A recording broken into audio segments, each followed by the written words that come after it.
Bienvenue dans cette nouvelle édition du QG News. Voici les titres de l'actualité. Fixés au 23 novembre 2017, les préparatifs des élections locales en Algérie se poursuivent. Les candidats dont les dossiers ont été rejetés en 3 jours pour contester cette décision devant la justice. L'entrepreneuriat inclusif se développe en Côte d'Ivoire. Ce nouveau modèle d'entrepreneuriat doit permettre notamment aux femmes et aux jeunes de s'insérer plus facilement dans le processus productif. Et puis après 2 ans de crise sanitaire, la Guinée veut renforcer son système sanitaire. Le pays va se doter de plus d'infrastructures financées chacune à hauteur de 8 milliards 200 millions de francs guinéens. Mais tout d'abord, l'élection présidentielle au Libéria a lieu ce mardi 10 octobre. 20 candidats sont en lice, parmi lesquels l'ancien footballeur George Weah, qui avait déjà brigué la magistrature suprême en 2005. L'actuelle présidente Ellen Johnson Sirleaf a déjà accompli 2 mandats et ne sera donc pas candidate. Le 23 novembre 2017, c'est la date retenue pour les élections locales en Algérie. Les préparatifs de ce rendez-vous électoral préoccupent le gouvernement. Ce dernier affirme que les irrégularités concernant le fichier ont été réparées à 95% et l'opération devrait se clôturer fin octobre. Aïssatou Diamanka-Besland. En Algérie, les préparatifs des prochaines élections locales vont bon train. Le ministre de l'Intérieur, des collectivités locales et de l'aménagement du territoire, Nourdine Bedoui, a indiqué samedi à Alger que les préparatifs des prochaines élections locales progressent sur l'ensemble du territoire national. Les candidats dont les dossiers ont été rejetés ont désormais 3 jours pour présenter leur recours à la justice. Les préparatifs des prochaines élections locales vont bon train à travers l'ensemble du territoire national. Tous les moyens humains et matériels sont réunis pour que ce rendez-vous électoral soit à la hauteur des aspirations des citoyens, des instructions du président de la République et des valeurs constitutionnelles. Toujours selon le ministre de l'Intérieur, le fichier électoral qui présente des failles, comme par exemple la double inscription des électeurs, a été assaini de 95%. Le travail se poursuit jusqu'en fin octobre. Tout rendez-vous d'une élection locale est un rendez-vous vraiment important. Sauf qu'aujourd'hui, en Algérie, comme dans la majeure partie de certains pays occidentaux, on perd espoir vis-à-vis du régime, des partis politiques qui sont mis en place. Mais c'est vrai que depuis, vous savez, l'indépendance au sein de l'Algérie, les Algériens rêvaient d'un nouveau plan de restructuration, que ce soit au niveau gouvernemental que sociétal. En tout cas, ce que l'on peut voir comme du nord au sud du pays, mais aussi même sur le bassin littoral, c'est que tout Algérien se dit très confiant pour du changement au niveau local. D'ici 5 ans, les moyens techniques du processus électoral du pays vont changer. Le ministre de l'Intérieur a annoncé que grâce aux caractéristiques de la carte nationale d'identité biométrique, le vote électronique entrera en vigueur en Algérie en 2022. En Côte d'Ivoire, face à un taux de chômage élevé, nombreux sont ceux qui tentent l'aventure de l'entrepreneuriat. Mais les femmes et les jeunes particulièrement rencontrent des difficultés pour monter leurs affaires. D'où le développement de l'entrepreneuriat inclusif qui les aide à insérer plus facilement le processus productif. Reportage de notre correspondant Olivier Conan. L'entrepreneuriat inclusif pour l'autonomisation des femmes et l'emploi de jeunes. Les grandes entreprises aident les petites entreprises à plus de productivité et revenus en améliorant la performance des petites unités de production. Les ménages sont perçus comme des partenaires fournisseurs de matières premières et pas uniquement comme consommateurs de produits. Le potentiel économique de l'entrepreneuriat inclusif est important pour les pays africains caractérisés par la prépondérance du secteur informel. La Côte d'Ivoire a un taux de chômage et sous-emploi de 25%.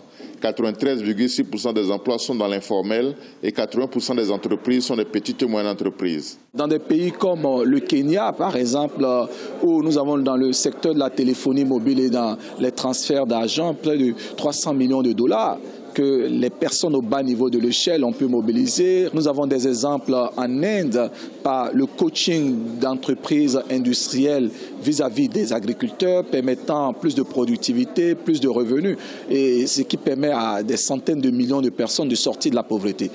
L'absence d'incitation pour les grandes entreprises constitue un frein au développement de l'entrepreneuriat inclusif. À cause du manque d'informations sur les ménages et les petits producteurs, ce type d'entrepreneuriat ne bénéficie pas du soutien du secteur financier. C'est de trouver un moyen pour faire comprendre à l'entreprise que le meilleur moyen d'être rentable, d'être profitable, c'est en fait d'inclure ces groupes-là, que ce soit comme fournisseurs, que ce soit comme producteurs, que ce soit comme travailleurs. Donc non plus de les voir simplement comme une clientèle qu'il faut, n'est-ce pas, essayer, entre guillemets, d'exploiter, mais comme des partenaires dans le processus de production. Avec l'entrepreneuriat inclusif, les entreprises ont un objectif de rentabilité, mais également social, en incluant les femmes et les jeunes constituant la majorité de la population au processus de production. Cela permet la réduction de la pauvreté en touchant les personnes au bas niveau de l'échelle sociale qui ne perçoivent que 88 400 francs CFA comme salaire moyen mensuel en Côte d'Ivoire. En Éthiopie, les banques vont passer au paiement électronique grâce à un communautaire national de paiement électronique dénommé Ethiopé. 5 des 18 banques du pays ont déjà commencé à utiliser Ethiopé, géré par la société EdSwitch SC, dirigée par Bizoune Bogale. L'introduction de ce système de paiement en ligne devrait permettre à toutes les banques en Éthiopie de transférer des fonds électroniquement et à compenser des chèques entre elles. Affaibli par l'épidémie d'Ebola, la Guinée veut renforcer son système sanitaire. Le pays se dote d'infrastructures de santé de meilleure capacité d'accueil et de réaction face aux maladies épidémiques. Le programme vise à doter les 335 sous-préfectures du pays en centres de santé modernes. Les explications de notre correspondant Emmanuel Milimono. Après la sous-préfecture de Mafrenya en Basse-Guinée, c'est au tour des sous-préfectures de Banankoro dans le nord-est de la Guinée et Douéké en région forestière d'être dotées de centres de santé améliorés. L'infrastructure et les équipements répondent parfaitement aux standards des structures prêtes à faire face à des maladies graves à potentiel épidémique comme la maladie à virus Ebola. La Guinée a souffert de l'Ebola et particulièrement dans la région forestière. C'est pourquoi il est extrêmement important que nous fassions tout pour que la Guinée ne connaisse pas de nouveau une autre épidémie. C'est pourquoi nous sommes en train de construire des centres de santé dans toutes les sous-préfectures de Guinée. Je dis bien toutes les sous-préfectures de Guinée. Chacune de ces infrastructures est financée à hauteur de 8 milliards 200 millions de francs guinéens par la Banque saoudienne de développement. La durée de réalisation pour Banankoro et Douéké est de 10 mois. Les séquelles dévastatrices laissées par l'épidémie d'Ebola ont poussé les autorités à mieux réformer le système sanitaire dans le but de répondre efficacement à d'éventuelles menaces. Nous ne voulons plus que la Guinée souffre d'une autre épidémie comme nous avons souffert de l'Ebola, qui a été une très grande épreuve. Mais aussi, pour que nous ne soyons plus d'autres maladies, il ne faut pas seulement qu'on ait des médecins et des infirmiers. Il faut qu'on ait le personnel communautaire de santé. C'est pourquoi j'ai lancé au niveau de l'Union africaine que nous formions 2 millions d'agents communautaires. L'apparition brusque de l'épidémie d'Ebola en 2013 a mis à nu les faiblesses du système de santé en Guinée. Plus de 2500 personnes ont perdu la vie du fait du manque d'équipements adéquats ou d'infrastructures de pointe. Les leçons tirées de cette épreuve ont imposé une réforme en profondeur, d'où ce vaste programme de construction de centres de santé améliorés dans l'ensemble des sous-préfectures du pays.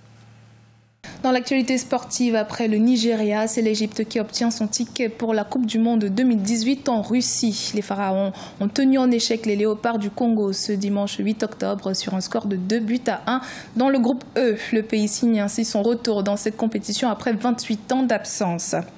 Il reste 3 places pour le football africain qui attend le verdict dans les poules A, C et D. La Tunisie dans le groupe A est aux portes de la qualification. Les Tunisiens n'auront besoin que d'un match nul contre la Libye pour finir premier du groupe A.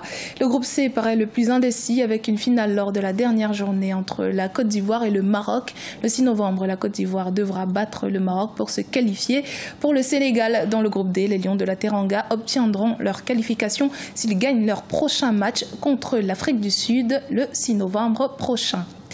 C'était le journal de la rédaction. Merci de votre fidélité. Dans un instant, une nouvelle édition de l'actualité sur Africa 24.